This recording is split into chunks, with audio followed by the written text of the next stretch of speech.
Hoje, dia 8. 8 de dezembro, é a última tarefa nossa, né, desse grupo. Depois vem um recesso e nós reiniciaremos em 19 de janeiro do ano que vem, né? Dá um descansozinho aí para o nosso technician. Mas aí, então vamos fazer a nossa prece? Alexandre, você poderia fazer para a gente, Alexandre, por favor? Opa, posso sim, uma honra. Queria aproveitar o momento, então, Ismael, um pouquinho de nada antes da prece, para levantar para vocês em primeira mão, depois eu vou botar uma postagem nos grupos, que a gente está fazendo a campanha, né, para continuar. Embora vai ter esse recesso, a gente vai continuar com a nossa atividade, né, do Marmitex, levando o alimento, né, material e espiritual para os nossos irmãos. E a gente vai, inicialmente, pedir a colaboração e o retorno está sendo maravilhoso. E a melhor maneira que a gente está encontrando de agradecer o retorno que nós estamos tendo dos membros da Casa Espírita é que, além de fazer esse evento que a gente ia fazer no dia 24, nós vamos ter condições, graças à quantidade de colaboração que está vindo, nós vamos poder fazer também no dia 31. Então, a gente, né? Então, estou trazendo em primeira mão para vocês aqui, vocês são os primeiros que estão sabendo, que nós vamos poder sair para a rua no dia 24, fazendo a distribuição das marmitas, especial, com kits, com presentes, e já estamos, graças a vocês, graças aos membros da Casa Espírita Cristã, a gente vai poder estender isso e vamos conseguir fazer também no dia 31. Temos 2 atividades, então, que não vão se interromper, né? Mesmo com com esse recesso, né, que os grupos de estudo vão fazer, né?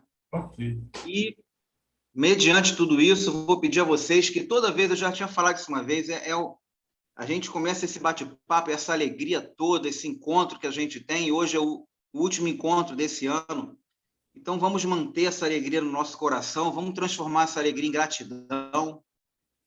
Vamos lembrar que, nesse momento, nosso querido Mestre Jesus está conosco, nossa querida Virgem Maria está conosco, nossos protetores espirituais. A nossa Casa Espírita Cristã se estende até os nossos lares, nesses momentos de todos os grupos, de todos os estudos, e que possamos, assim, nessa união, pedir ao nosso querido Mestre Jesus, nesse mês abençoado, que comemoramos a passagem dele por nós, que vem nos trazer um ensinamento, que depois de milênios, através do nosso querido irmão Kardec, estamos hoje podendo fazer esse estudo que pega um pouquinho do aprendizado que Jesus veio nos dar. Que possamos ter a clareza e a compreensão de assimilar cada vez com mais claridade o conhecimento que nos é debruçado à frente. E que possamos ser fontes, nem que sejam mínimas, nem que seja um grão de areia na multidão, mas que seja um grãozinho de luz, que possamos, assim, ressoar esse entendimento que passa pelos nossos corações e que possamos, assim, dar o melhor proveito a essa oportunidade do esclarecimento que nos debruçamos por essa doutrina que nos abraça. Que assim seja. Que assim seja. Que assim seja.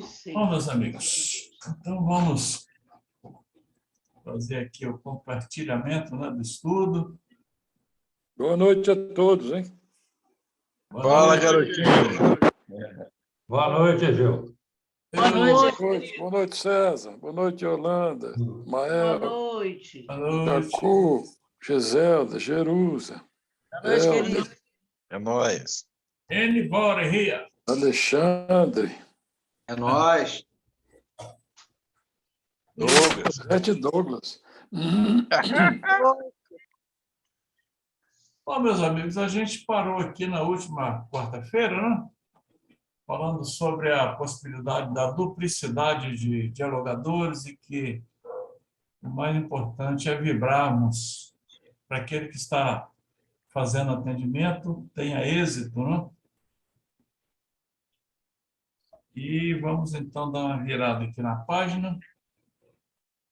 Continuando ainda com duplicidade de dialogadores. Vamos lá. Vale salientar que caberá sempre ao dirigente a tarefa de recomendar outro doutrinador para dar apoio ou mesmo substituir evangelicamente aquele que está dialogando. Vocês que participam dos grupos mediúnicos já sabem que, às vezes, acontece isso, né? Em alguns casos, até mesmo o médium pede para que o dialogador seja substituído, não no caso de ter antipatia daquele dialogador. Aqui, na hora do atendimento, ele pode perceber, por exemplo, que está chegando ali para ser atendido o espírito de alguém de sexo feminino que foi violentada, né? E um atendimento feito por um homem, ainda nós estamos nas características da nossa vibração ainda encarnatória, né? Pode trazer dificuldades de aceitação. Muitas vezes já aconteceu isso. Vocês, naturalmente, devem lembrar de algum caso desse que tenha ocorrido, né? E o médium, o próprio médium, pode chamar quem está na coordenação para pedir para substituir quem está fazendo atendimento, seja uma mulher, para que o espírito que foi violentado tenha mais facilidade de se expressar e de se deixar socorrer, né? Isso é muito compreensível, né? Porque associa-se um violentador a todos os outros do mesmo sexo, né? Não pode ocorrer isso. Então, está dizendo aqui, vale salientar que caberá sempre ao dirigente a tarefa de recomendar outro. Também já aconteceu do dialogador, quando percebe, o próprio dialogador, ao perceber uma ocorrência dessa, ele conversa com o dirigente e pede para fazer a substituição. Vocês devem lembrar de algum desses casos. Ismael, Acho que você Sim. está com a tela trocada aí. é isso que eu ia falar. Você está O passando slide- o 12 Você está ainda. lendo o slide, mas não é o que está aparecendo para nós, não. Meu Deus, está acontecendo a mesma coisa da semana passada? Então vamos usar aquele artifício, né? É isso que eu estava lendo. É isso aí. Agora sim. Agora Você sim. acertou. O que está ocorrendo? Você é um menino inteligente. Mas vocês me ensinaram a fazer a coisa aqui, ó. Como é que sai dessa... Olha aí. Agora deu? Vale salientar. Ok? Sim, agora sim. Agora sim. Não, mas não está em modo de apresentação, não. Hein? Para nós aqui não está em modo de apresentação, não. Meu Deus, o que está Aperta acontecendo? o tracinho aí. Não, mas aí não consegue depois. Mas eu acho que ele não consegue. Vai ter que ficar assim, César, senão acho que não vai dar para ele mudar. Porque não está mudando. Para ele lá está em modo de apresentação, para nós aqui não está. Isso aqui é interessante. Ah, é? Aham. Eu acho que não. Não sei como resolver isso, não. Vamos lá. Ele tem que apertar lá o quadrinho, senão não vai. Mas dá para ler, não dá? Dá sim. Dá para sim. ler. Vai clicando pode ir com... desdobramento aí e resolver. Dá para ver. Só ir clicando com a setinha, igual o senhor fez agora. Tá bom assim. Tá bom. Ismael, Hein? referente ao tema que a gente está passando, lembrar que não é demérito nenhum para nenhuma das partes, caso essa substituição seja feita, né? Ah, sim. Esse assunto é interessante porque as pessoas têm que entender os motivos, né?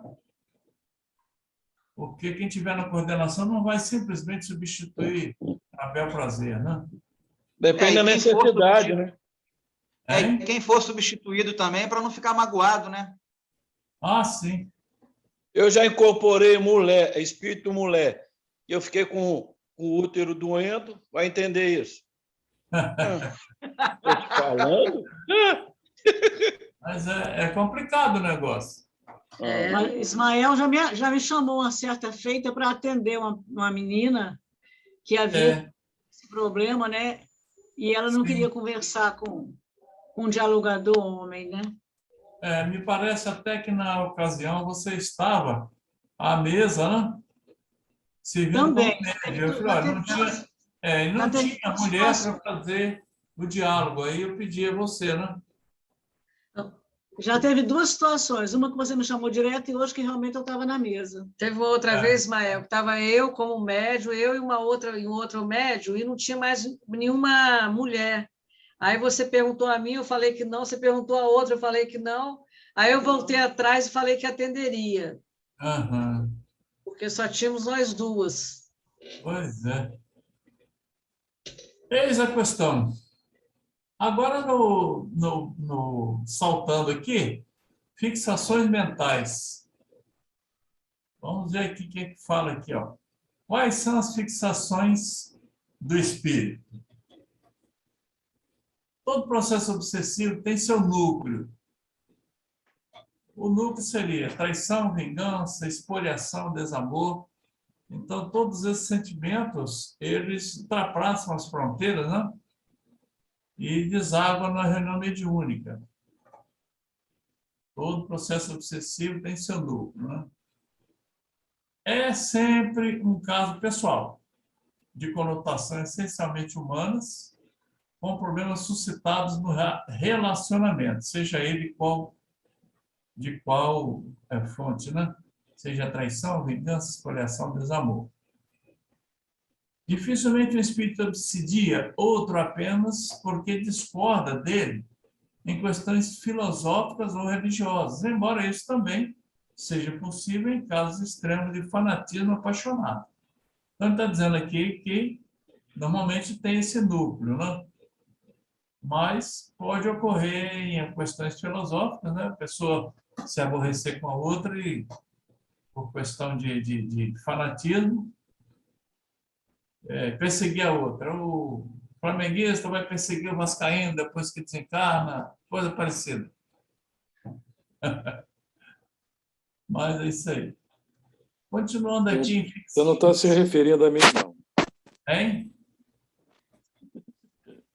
Deixa eu voltar aqui, a mesma coisa que eu fiz da vez passada. Vocês dois vão precisar vir mais algumas vezes juntos ainda, doutores. Hein? Vocês dois vão precisar, não vocês dois, nós, vocês dois principalmente, vão precisar vir mais algumas vezes juntos ainda. Estão tirando as arestas antigas. Com certeza. De Ismael. Vamos lá, deixemos falar. É esse que está aparecendo para vocês aí? Isso, é esse mesmo. Mas não tudo quanto queira, senão ficará andando em círculo à volta de sua ideia central. Então, a habilidade do dialogador tem que perceber isso aí. Vamos deixar falar, mas a coisa também não pode ser solta, né? Neste caso, continuará a repetir incessantemente a mesma cantilena trágica. A vingança, o ódio, a impossibilidade do perdão, o desejo de fazer a vítima arrastar-se no chão como um louco varrido e coisas semelhantes. Fixações mentais, hein? O doutrinador precisa ter bastante habilidade para mudar o rumo de seu pensamento.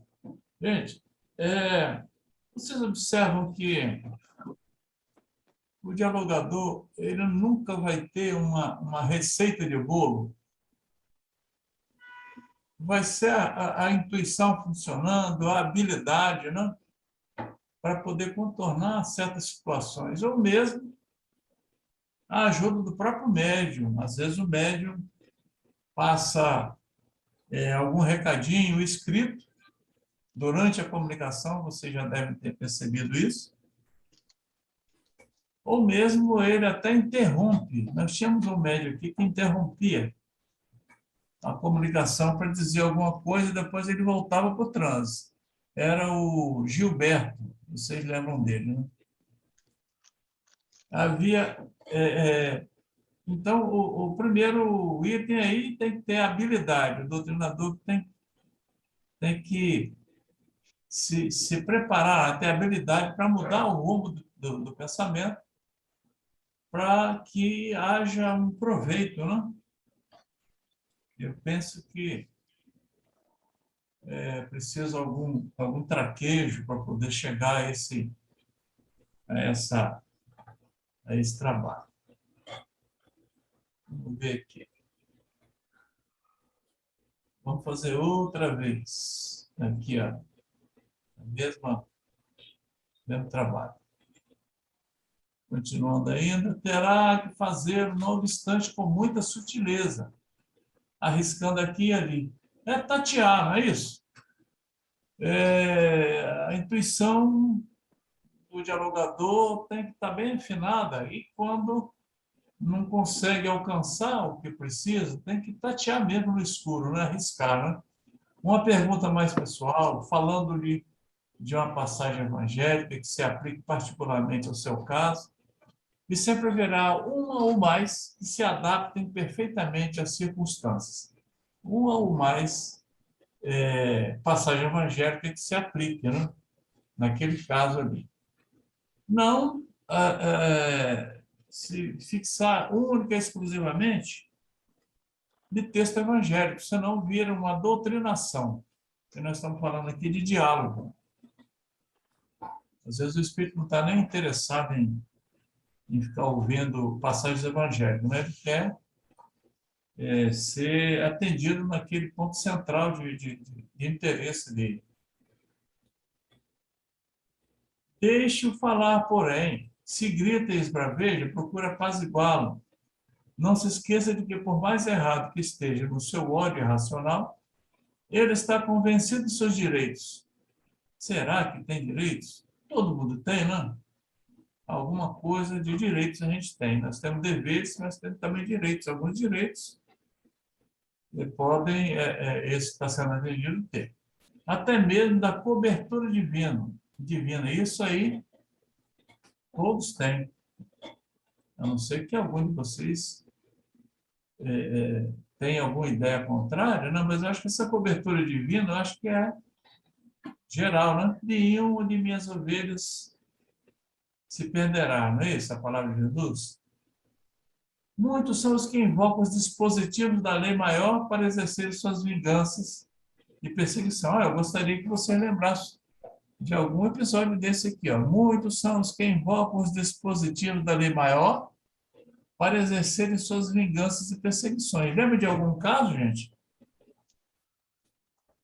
Normalmente eles se reportam a Moisés, né? Dente por dente, olho por olho, né?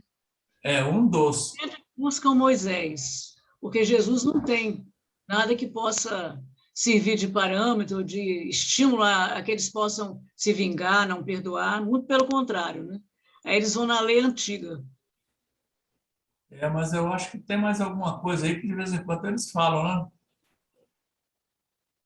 Será que vocês conseguem lembrar? Não lembra aí para gente. Invocam dispositivos. Lei de causa e efeito. Ah? Vocês não falam aí muito em lei de causa e efeito? Eu estou aplicando a lei de causa e efeito. Eles querem fazer vingança com a própria mão, né? Isso, a lei de causa e efeito eu estou aplicando. E tem outros aí, né? É o troco na mesma moeda. Mas é isso aí. Vamos lá, minha gente. Vamos saltar aqui. Nossa, que coisa, hein? continuando aí em fixações mentais, além do mais, dizem que se podem fazer aquilo, é que Deus o permite. Estão fazendo aquilo ali que está acontecendo porque Deus permite. Aí ele faz essa interrogação. Deus não tem poderes para fazer cessar tudo? Por que Deus não exerce tais poderes? Olha só, que encruzilhada, né, que coloca o dialogador. Né?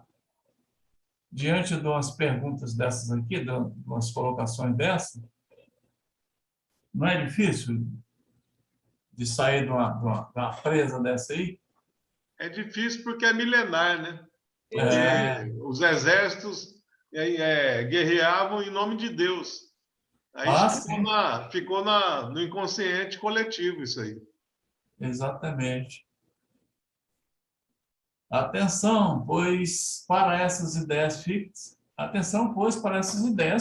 né? O espírito está com aquela ideia formatada ali e acha que aquilo é o direito dele, né? Por mais voltas que dê o espírito, mesmo com a intenção consciente de ocultar sua motivação, ele não conseguirá isso por muito tempo. Uma hora, em um momento qualquer, essa muralha vai ser derrubada, né? Essa resistência, né? Esqueci de fazer aqui a jogada. Ainda. Opa. Meu Deus, está complicado o negócio. Mas é difícil mesmo. Nessa hora aí é difícil. Se não estiver bem sintonizado, a gente não consegue, às vezes, conseguir conversar adequadamente com o espírito. Essa questão de Deus estar sempre conosco, né? Que nós nos protege individualmente, cada um de nós, sejamos quem somos, né? Isso aí é uma coisa tão antiga e as pessoas acham que tem privilégio. Eu já assisti certa feita num jornal, eles estavam passando a gravação de duas pessoas marcando, definindo um plano para fazer alguma coisa que não era lá muito bonita. E o cara falava assim para o outro, o áudio, né, aparecendo na televisão. Não, cara, não se preocupa, não. Deus vai me ajudar, que eu vou encontrar com ele, e aí eu vou fazer, seja o que for, não importa, né? Deus vai me ajudar. Eu falei, meu Deus, isso realmente é uma ideia que todos nós temos, que é muito difícil o Espiritismo nos dizer, né? Que nós não somos privilegiados, que Deus ama todo mundo, mas Deus também não ajuda, não protege o crime, né? Ele protege até o criminoso, ajuda o criminoso, mas ele não protege o crime, né? Mas está incrustado em nós. A utilização do nome de Deus em vão, né? Ô César, como é que está aí a apresentação aí? Continua do mesmo jeito? Mesmo jeito. Meu Deus. Vamos lá. Mas está dando para ler, né? Tá. Perfeito. Sim. Tá dando para ler. Tranquilo. No entanto, é preciso ajudá-lo, continua ainda em fixações mentais. No entanto, é preciso ajudá-lo a quebrar o terrível círculo vicioso em que se debate. Veja bem, ajudá-lo a quebrar. Não quebrar, arrancá-lo à força. Ele tem que sair com o seu próprio esforço. Por que isso, hein? Ajudar a fazer não é o mesmo que fazer pelos outros aquilo que lhes compete realizar. Então, cabe, você pode até cooperar, né? Mas é uma tarefa que tem que ser desempenhada pelo próprio espírito. Né? Através da consciência dele. Porque senão não adianta. Você ajuda uma vez, ajuda duas, três.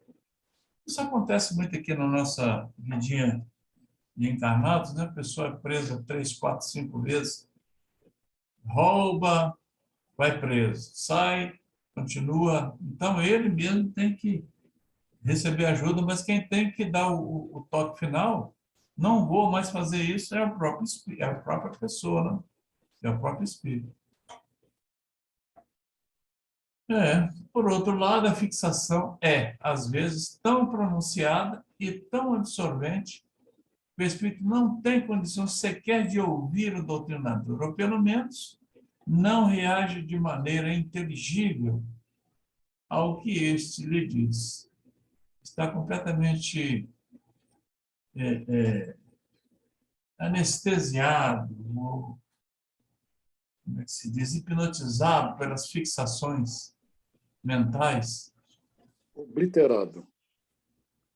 O que acontece, Ismael, é que é interessante. A gente às vezes quer encarar as coisas por nós mesmos. Eu consigo, eu vou fazer. Igual quando eu tomava cerveja, tem uns 25 anos atrás. Eu nunca mais bebi, mas como... E eu cheguei a falar, vou parar de beber. Aí depois estava tomando cerveja, uma festinha. Aí eu tive que ter a noção que eu precisava de conversar com o Mestre Jesus. O Mestre Jesus, olha, estou parando de cerveja, olha, semana passada, a outra, agora vou na festinha tomando. Eu não quero beber mais e preciso da ajuda do senhor. Ponto. Quando a gente... Esses irmãos, é porque eles não se apercebem que eles têm um protetor, um amigo, um parceiro, quem pode fazer tudo por eles, como fez por mim. Que eu não quero tomar mais cerveja, eu não tomei mais, tem 25 anos. Mas eu sozinho, eu não consegui. Depois que eu com minha vontade, e pedi auxílio do Mestre Jesus para me ajudar nessa empreitada, de não tomar mais cerveja, nunca mais eu tomei cerveja. A decisão é primeira da pessoa, né? Recebe ajuda, mas quem tem que decidir é a própria pessoa. Bom, continuando aqui em fixações mentais. Isto não significa que o doutrinador deve calar-se. Lembra que na página anterior falou que tem que deixar o espírito falar, né? Falar. Isso não Ismael. significa... Hein? Ismael. Fala. Esses comentários que foram feitos agora, me bateu aqui na cabeça dois pensamentos. O primeiro é que, culturalmente, a gente passou por um processo de humanização de Deus, humanizar Deus. Tanto que a maioria das religiões considera Jesus o próprio Deus, não é a nossa ideologia. E outra coisa, culturalmente também, a maioria das religiões terciariza, digamos assim, a responsabilidade sobre a nossa vida. A pessoa vai num padre, peca à vontade, o padre vai lá e absolve os pecados. Em outras religiões, é muito comum a gente escutar falar que Deus vai mudar a sua vida, Jesus vai fazer isso acontecer na sua vida. Então, tira a responsabilidade e o mérito da pessoa por ela mesma, terciariza isso. Aí a gente vai para o desencarne, se debruça sobre a vida espiritual e mantém com esse pensamento. Então, quando encontra essa pessoa, de repente, numa mesa, numa situação de doutrinação, numa situação de diálogo, numa comunicação espiritual, esse espírito vai querer, não vai reconhecer a própria culpa nunca e vai achar que Deus tem que fazer alguma coisa por ele, que alguém tem que fazer alguma coisa por ele, que todo mundo está sempre, em algum momento, devendo alguma coisa a ele. Nunca ele mesmo é responsável pelos atos dele, porque, na verdade, ele aprendeu culturalmente, por diversas religiões, que quem é responsável pela absolvição dele é Deus ou alguma outra pessoa. Não é ele mesmo que é culpado pelos pecados dele e que tem que se comportar de uma maneira e ele mudar a vida dele. Visto, inclusive, o depoimento que o Helder acabou de dar agora. A hora que ele botou os pés no chão e viu que ele tinha que parar e conversou diretamente com Deus, ele conseguiu. Agora você me fez lembrar de uma outra vertente aí. Nós estamos falando assim de outras denominações religiosas que acreditam nessa possibilidade, né? Está tudo na mão de Deus, de Jesus e tal, e né? Jesus vai resolver isso e tal. Mas, também pelo nosso lado, como doutrina espírita, já tivemos comunicações de espíritas reclamando dos espíritos. Eu trabalhei tanto, eu estou na situação que estou aqui, né? Esquecendo de que não é só falar Senhor, Senhor, né? Tem que ser espírita 24 horas, tem que ser cristão 24 horas, e vai para o mundo espiritual achando que vai, né, ficar passeando de aeróbus para lá e para cá, né, e na boa lá, né? Mas só que o contador geral está só anotando, né? Não é isso? Então, nós temos essa dificuldade também com espíritas, você lembrou bem. Tem espíritas também, acabam, de repente, acreditando que só porque tem uma fé, que o que a gente chama de fé raciocinada, só porque tem o conhecimento, acha que o conhecimento sem a obra vai salvar. O conhecimento sem a obra não salva. Ismael. Diga lá, meu amigo. Ismael. Fala. Gênesis, pá. Está me ouvindo? Estou ouvindo. Estou incrustado. Está tão incrustado em nós, está tão fixado em nós, que hoje, como espíritas, nós ainda temos em nossa mente que só substituímos o inferno pelo umbral. Sim. E o demônio pelos espíritos obsessores, né? A gente fica muito preso a isso ainda. Nós ainda estamos muito ligados a isso, quando, na verdade, os obsessores, muitas vezes, somos nós mesmos. Nós nos auto-obsidiamos, né? É o que acontece. Então, a gente quer sempre debitar a alguém os nossos próprios problemas. É o que tem sempre acontecido, né? Só mudou a figura, mas o hábito é o mesmo. Com certeza. Nós, no princípio da primeira década de existência da Casa Espírita, nós tivemos, para tristeza nossa, né? Eu não cheguei a conhecer pessoalmente, não, mas Dalmi chegou a conhecer um presidente de uma Casa Espírita aqui do nosso estado, do interior, né? Desencarnou e estava aparecendo na reunião mediúnica revoltadíssimo com a doutrina espírita, porque não estava sendo beneficiado pelos conhecimentos que tinha e nem pela posição de um presidente de casa espírita, esquecendo-se ele de que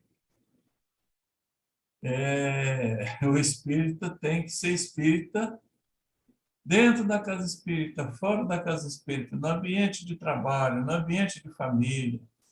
Tem que ser espírita e cristão 24 horas, né?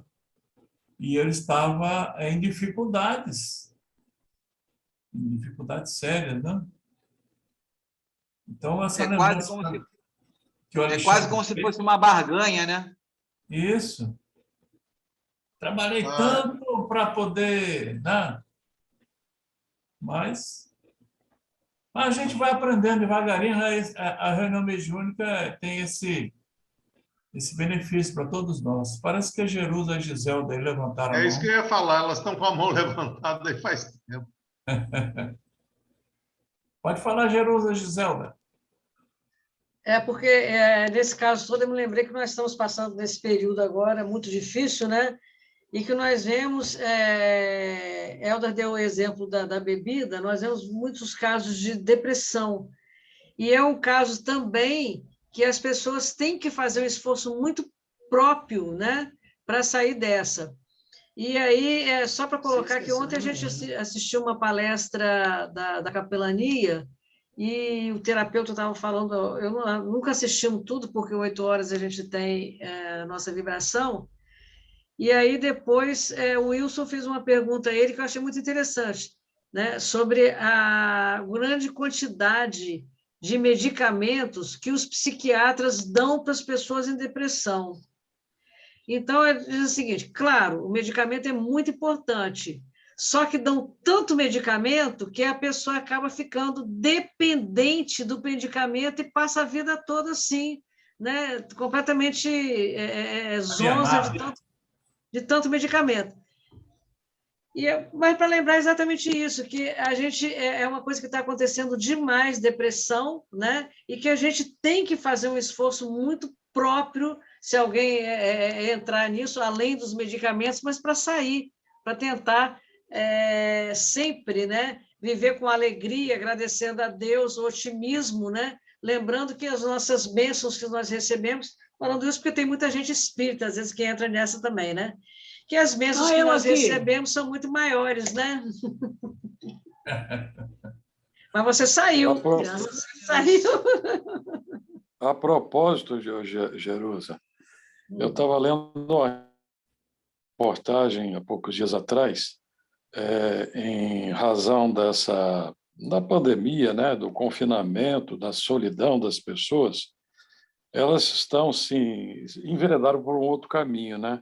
Buscando o álcool e a droga, né? Principalmente o álcool, né? Sim, sim. Estão consumindo muito álcool. E nos Estados Unidos, estatisticamente, eles estão registrando um aumento bastante acentuado de cirrose hepática, um número assim muito escandaloso de cirrose hepática em função do consumo de álcool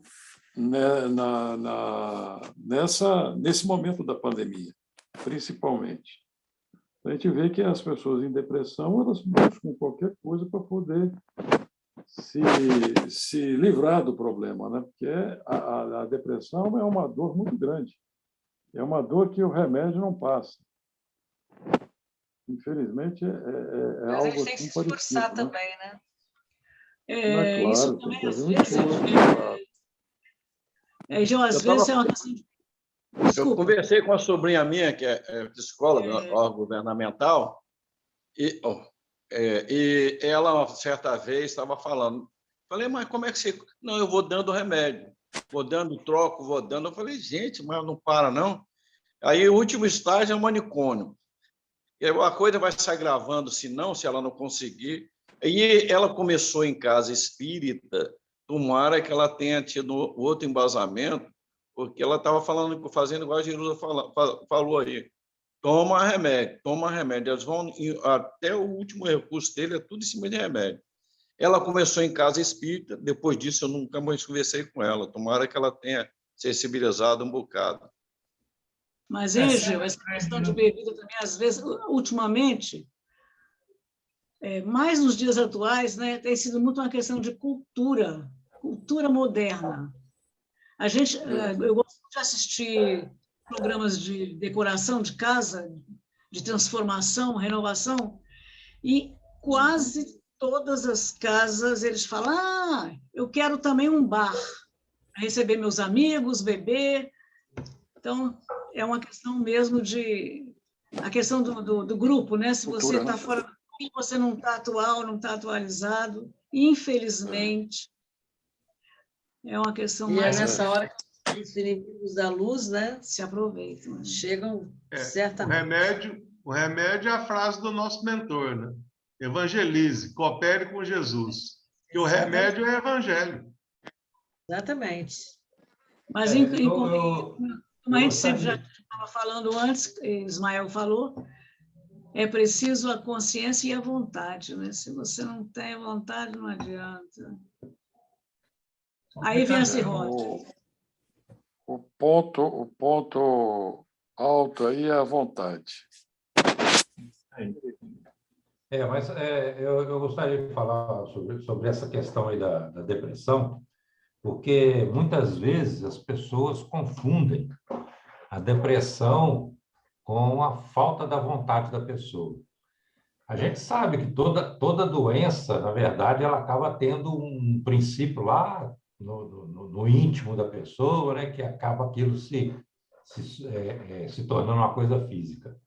Mas quando se torna coisa física, tem que ser remédio mesmo. Não adianta a pessoa querer sair da depressão, não sai, tem que ser remédio. Você tem razão, César. É igual, por exemplo, eu estou com uma gastrite. A gastrite é nervosa? Né? Pode ser, né? Não adianta, eu tenho que tomar um remédio. Não adianta eu querer... Então, as duas coisas são importantes, né? Tem que ser as duas coisas. Estou falando isso, gente, né? Não é criticando nada, não. É só uma questão de alerta, né? Para as pessoas. Às vezes a gente tem algum amigo, alguma pessoa da família que está com depressão, né? E é necessário realmente um tratamento médico mesmo. O remédio é essencial. Sem dúvida. Ô, César, Você me fez lembrar do Dr. Bezerra, né? No receituário que ele fazia, ele sempre recomendava: procure os facultativos da terra. Procurar os médicos também. Sem o remédio, você não consegue sozinho, não. Mas é uma união das duas forças, né? Sim, a união da medicina e a união tem que querer, né?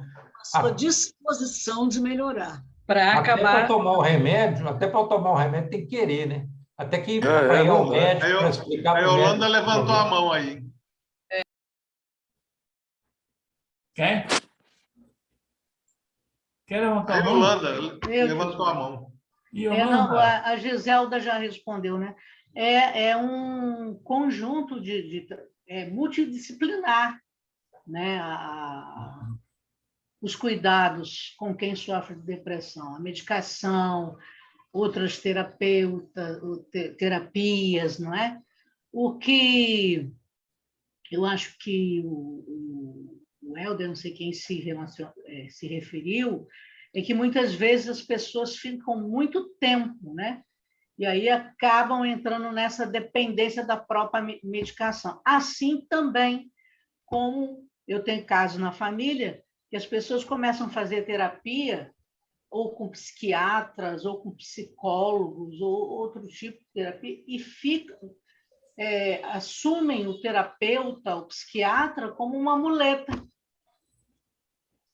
Não conseguem se livrar. Inclusive, já há uma corrente, né, dos psicólogos, dos psiquiatras, daqueles que trabalham para libertar, para fazer o outro caminhar e não prender-se a eles, né? Porque existe essa corrente também, né? É uma dependência, né, Yolanda? É uma forma de dependência. E a pessoa ela não consegue agir, ela não consegue pensar por ela mesma e nem tomar decisões. O outro que tem que conduzir. A gente tem que reconhecer que tem os dois fatores, né? Tem os dois fatores, né? O físico e o espiritual. E às vezes, em muitas oportunidades, pessoas procuravam a casa espírita falando sobre isso, depressão. Aí eu recomendava que procurasse um espírita, um médico espírita, né? E aí, se não fosse verdadeira essa afirmação, não teria médicos psiquiatras espíritas, porque eles conhecem os dois lados. Verdade. E tem um que muitas vezes mandava até com receitar. Eu dizia que ele receitava, mas botava um bilhetinho, né? Para procurar a casa espírita. A pessoa, ele até é médico do SUS. Aí chegava Laélio Lucas. Hein? Laélio Lucas. Não, era outro. Né? Esse aí é um deles. Um outro que trabalhava aqui em Vila Velha, né? Eu acho que está trabalhando ainda. E recomendava, procura a casa espírita cristã lá do Ibis, na rua tal. Vinha aquele bilhetinho, a pessoa chegava com o bilhetinho, nem era espírita, né? Aí você tinha que ter um cuidado danado. Olha, você não vai pensar que você vai chegar aqui, dar um estalo de dedo e vai sair curado, não, hein? Você vai continuar o tratamento médico, né? E vai receber ajuda aqui, porque o médico percebia que o problema não era única e exclusivamente material. Material, né? Tinha um componente espiritual no meio, né? Então, atacar essas duas frentes aí de agressão, a pessoa tem que ser bem... E doutor Bezerra Newton de Barros também que encaminhava, né? Doutor Newton de Barros. Cada caso é um caso, né? E cada um está num processo de desenvolvimento diferente do outro. Por isso dá dificuldade. O que a Yolanda falou aí, eu tenho um compadre que ele é dentista. Ele era dependente de psicólogo. Toda semana check-in lá para eles. E saía comigo constantemente, e ria, alegre. Um dia nós paramos e ainda tomava cerveja. Aí, conversando, trocando ideia, aí o cara, esse psicólogo dele, parou lá no cantinho, tomando uma cachaça, fechado, sem conversar com ninguém. Ele, Helder, olha que loucura, o cara me atende, me dá assistência psicológica, e está ali, não se interage com ninguém, parece estar triste. Eu estou aqui alegre, brincando com você, sorrindo. Nunca mais ele foi psicólogo. Ele tem propriedade lá de no São Lourenço. Eu falei, rapaz, mas alguém ajudou ele a ver isso, que ele estava cego. Que bom, né? Você foi o psicólogo dele. A Ivana levantou a mão. Eu vi lá no livro dos médiuns que... E também estudei magnetismo, tratamento sobre depressão. Eu também tive uma crise depressiva muito forte em função de estresse e também... e precisei de ajuda. Não só medicamentosa, mas também dos amigos de trabalho, da família e também espiritual. E vi lá no livro dos médiuns e também no estudo de magnetismo, que o apoio tem que ser triangular. A pessoa querer, a ajuda de alguém e a ajuda espiritual. Se eu não me engano, tem no livro dos espíritos e também tem no estudo de magnetismo. Porque se esse apoio não for esses 3 pontos, a pessoa não consegue sair. Ivone, eu vou aproveitar a sua palavra e vou colocar muito quadrangular. Bom. A família é importantíssima. Se você tiver o remédio, tiver ajuda espiritual, tiver a vontade, mas não tiver o apoio da família, fica muito mais difícil. E esse apoio eu tive uma fase que eu surtei no trabalho, eu não sabia quem era, eu não sabia meu nome, eu não sabia quem eu era, eu saía andando sozinha, a sorte que eu estava dentro do IEMA e meus colegas me encontraram. Possivelmente. E eu surtei. E meus colegas de trabalho, eu passei meses sem fazer uma frase que prestasse dentro do serviço. E eu tive muito apoio também dos meus colegas de trabalho, tá? Para poder voltar e para poder render e para poder voltar a mim. Então, todas as pessoas que estão ao nosso redor contribuem. Eu cheguei a um ponto de estafa mental tão grande que eu me meti num buraco que quase que eu não consigo sair. Mas foi muito difícil e eu consegui. Hoje eu não tomo nenhum psicotrópico. E eu precisei do remédio, precisei da família, precisei dos amigos, precisei de todos juntos. E digo que o que está escrito no livro dos médiuns é verídico, o que está escrito no magnetismo é verídico e funciona, tá? É muito importante. Muito bom. Muito bom esse bate-papo nosso aqui. Mas vamos dar uma mais avançada aqui. Isso não significa que o doutrinador deve calar-se. Ele deve participar, né, da comunicação. Continue a falar que as palavras irão insensivelmente se depositando nele, mesmo que ele não sinta na hora, né? E mesmo que ele pareça não ouvir. E isso ocorre mesmo em certos casos. Seu próprio espírito sente as vibrações fraternas que sustentam as palavras. Aí entra a vibração do dialogador. Né? Se ele estiver falando sem sentimento, não vai valer nada. Perceberam aqui? Né? Se é que o doutrinador realmente sente o que fala, ou melhor ainda, fala o que de fato sente. Né? Então, é preciso ter sentimento. Não são palavras ao vento. Tem que ter sentimento. Aguarde-se, pois, o momento de ajudá-lo a sair um pouco de si mesmo. Aí tem que aguardar o tempo certo. Tem que haver na sua memória outras lembranças, outros sentimentos, até mesmo outras angústias, além daquela que constitui o núcleo de sua problemática. Sempre o Hermínio Miranda falando em núcleo de problemática. É o centro de interesse, né, que a gente sempre fala. Né? Muito bom. Hermínio Miranda é espetacular. Exatamente isso que eu ia falar. Você falou que eu ia falar. O cidadão é bom. Na escrita, né? Hein? Na escrita. Na escrita. Eu já joguei pedra no Verdade, Hermínio Miranda. melhor escrevendo do que falando. Quê? Melhor escrevendo do que falando. Eu fui ouvir o Hermínio Miranda, eu li os livros dele, mas ficava impressionado com as colocações e tal. Aí teve um encontro assim, espírita aqui, promovido pela Federação, eu fui ouvir, mas fui tão empolgado. Ele esteve aqui na Casa Espírita. Hein? Ele esteve na Casa Espírita. Não, mas essa palestra eu vi lá na Federação, né? Meu Deus, tá. eu saí tão chateado. Falei, cara, ele não é o Hermínio Miranda que está falando. Mas a habilidade dele é nas colocações nos livros, né? A escrita, no conhecimento. Na hora de expor... Muitos anos de pesquisa, né? De trabalho. Cada um na sua área, né, João? É verdade. Bom, vamos aqui. Perguntas ao comunicante. Aí já mudou aqui a coisa, né?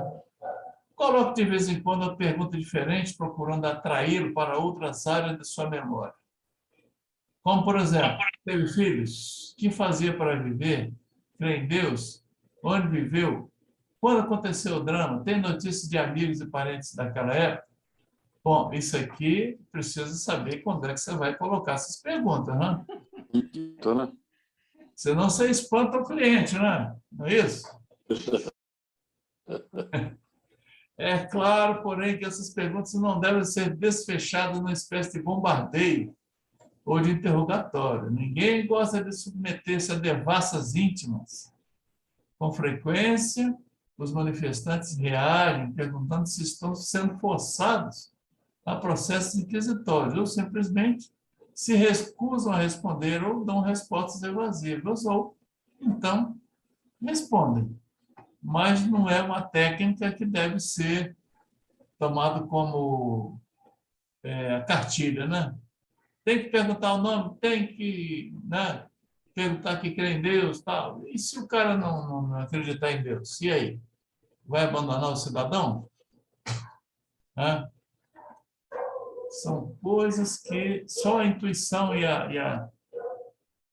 e o tempo que vai dar esse conhecimento para o dialogador, né? Para ele encaixar as coisas de forma intuitiva e na hora certa. Né?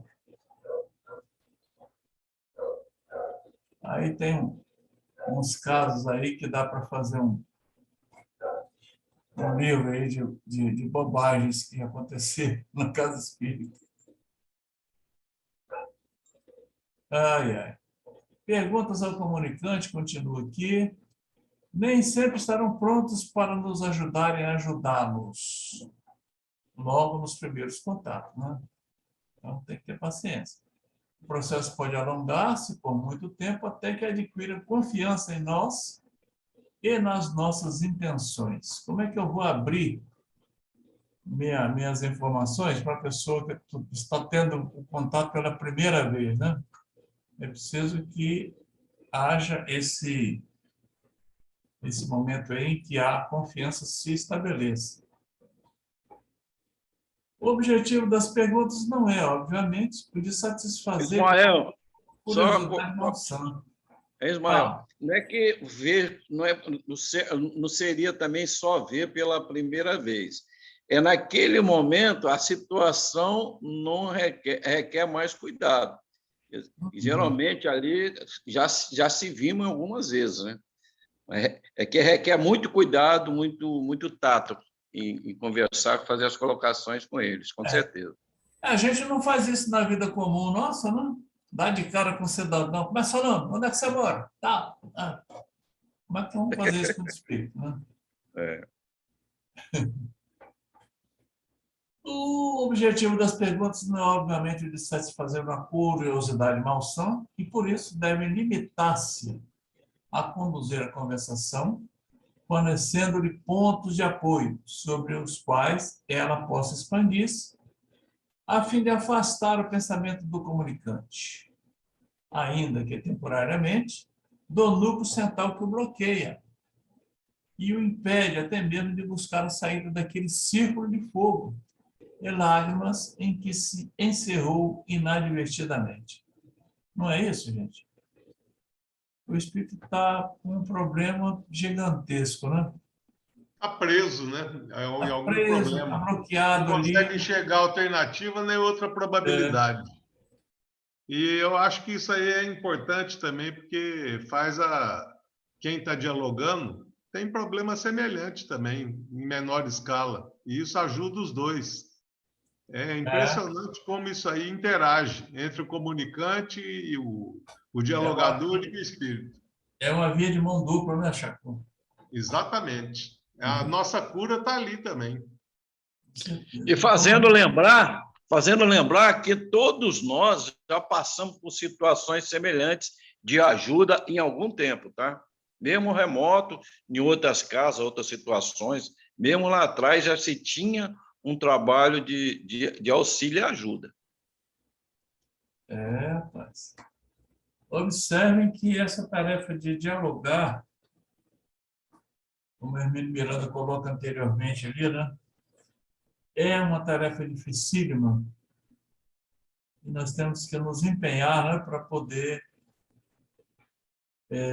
ganhar o máximo de habilidade para tratar disso aí, aperfeiçoar a intuição e procurar estudar e conhecer mais para ajudar melhor, né? Eu acho que o objetivo maior desse nosso exatamente. É a gente se esforçar para se melhorar nesse sentido. Isso. Não é fácil, não. Não é fácil, não. E olha que a gente pensa sempre, né, que está indo para poder... eu vou ajudar os espíritos. Aí nós conversamos agora, né? Nós estamos também sendo muito ajudados, porque a quantidade de espíritos que trazem conhecimentos através da vida particular deles para nós é muito grande. A gente pode até afirmar que em muitas e muitas oportunidades nós somos muito mais beneficiados do que o próprio comunicante. Isso é o que eu sempre penso. Eu não tenho dúvida disso, não. Eu tenho certeza. Com aulas e aulas. Às vezes faz muito mais bem para nós mesmos, até para os dois, porque o outro também é ajudado. Com certeza. Pois é, meus amigos. Nós vamos dar a parada aqui. Além de estar ajudando a gente a ser caridoso. Tá forçando a gente a aprender, não? Você não quer, não? Vou fazer você aprender agora. Ai, meu Deus. Eita, é muita coisa que a gente tem que aprender, né? Bom, meus amigos... Mas com esforço e dedicação a gente vai caminhando. Com certeza. É por aí mesmo. Infelizmente, a gente já comentou aqui diversas vezes, muitos de nossos companheiros que participam de tarefas da nossa casa, eles não dão muito valor a esses estudos, né, que se faz e não... eu já sei isso. Para que eu vou ficar repetindo? Bom, através da repetição é que a gente grava, né, com mais nitidez tudo que a gente precisa fazer. Aí, vamos interromper aqui. Eu acho que é muito a pessoa saber, às vezes sabe do jeito dela. O saber em conjunto, como a gente está fazendo, é brilhante, é coisa maravilhosa, é muito diferente. Trocando informações, é isso? Com certeza. Trocando informações. Porque às vezes a gente pensa que está... eu estou com a razão aqui, do jeito que eu estou pensando é assim mesmo. Não. Você começa a discutir o assunto, aí surge uma discussão onde a pessoa prova por A mais B que o caminho não é aquele que a gente está achando que é o caminho certo, né? Diversas situações, já observei. Às vezes a pessoa leu livros que você não leu, né? Sim, eu acho isso aí maravilhoso, porque a dúvida do outro desperta em mim a reflexão. Ou o posicionamento do outro desperta em mim a minha própria reflexão. Isso aí, para mim, é uma maravilha. É sempre a contribuição, né, Chacura? Eu acho. Também eu sempre saio acrescida de informações que eu antes não passaram batido. Amigos. Muito bom. Talvez ele desperta uma hora para juntar a nós, né? Pode ir, Ismael. É isso aí. Eu quero agradecer a vocês a paciência, né, de estarmos aqui juntos para poder aprender e uma falação minha aqui. Ô, Ismael, aproveita. Deixa eu interromper você. Eu que agradeço. Deixa eu interromper só um pouquinho, quando eu estou me lembrando de uma coisa. Quando a gente voltar às reuniões presenciais, marcar um dia para a gente ter esse estudo com quem quiser participar. Ah, sim. Boa colocação, né? Porque, na verdade, quando a gente voltar para presencial, nós vamos perder esse espaço, né, esse horário, né? A gente tenta marcar aí. Uma outra hora, um outro dia, para nós continuarmos estudando, né? É muito importante. Pode ser virtual também. Verdade. Sim, virtual. É virtual. É uma ótima ideia. Ô, nossa amiga Ivana, como é que está o seu paizinho? Olá, boa noite. Boa Meu noite, paizinho foi para casa. Ele está internado num quarto hospitalar em casa, com acompanhante técnico de enfermagem. E tudo que tem no hospital tem em casa. Uhum. Ele está assim... É home care que eles falam, né?